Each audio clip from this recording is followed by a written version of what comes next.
এভাবেই ক্রেতার চুলে কোনো এক মানুষের মুখের ছবি ফুটিয়ে তুলছেন কলম্বিয়ার নাপিত এবং ট্যাটু আর্টিস্ট জোনাথান জুলুয়াগা। বলুন তো এই লোকের চুলে কার ছবি ভেসে উঠছে?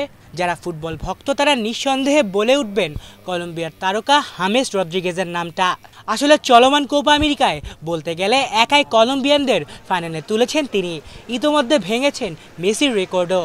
তাই তো কলম্বিয়ার মানুষের কাছে বর্তমানে এক অনুপ্রেরণার নাম তিনি। আমরা ফাইনালে উঠেছি, যেখানে রদ্রিগেজের অবদান অস্বীকার করার কোনো উপায় নেই।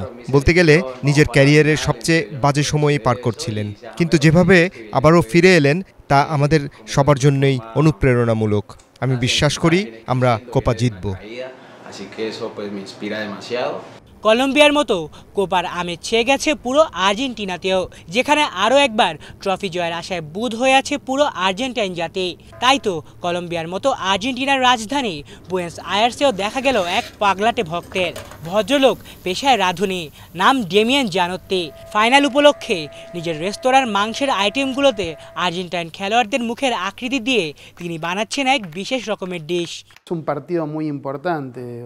আমি মার্টিনেজ এবং ডি মারিয়ার খুব বড় একজন ভক্ত, তাই তাদের মুখের আকৃতি দিয়ে বিশেষ এক ধরনের ডিশ বানিয়েছি।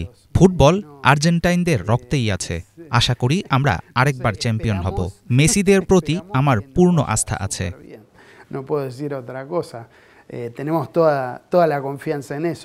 সে যাই হোক, আর্জেন্টিনা নাকি কলম্বিয়া, কোন দল উঁচিয়ে ধরবে কোপার অধরা ট্রফি তা বোঝা যাবে আর কয়েক ঘন্টা পরই। তবে যে দলই চ্যাম্পিয়ন হোক না কেন, পুরো টুর্নামেন্টে তাদের পারফরমেন্স যে মুগ্ধ করেছে ফুটবল ভক্তদের, সে কথা অন্তত পক্ষে বলা যেতেই পারে। আলী চৌধুরী, বাংলা ভিশন।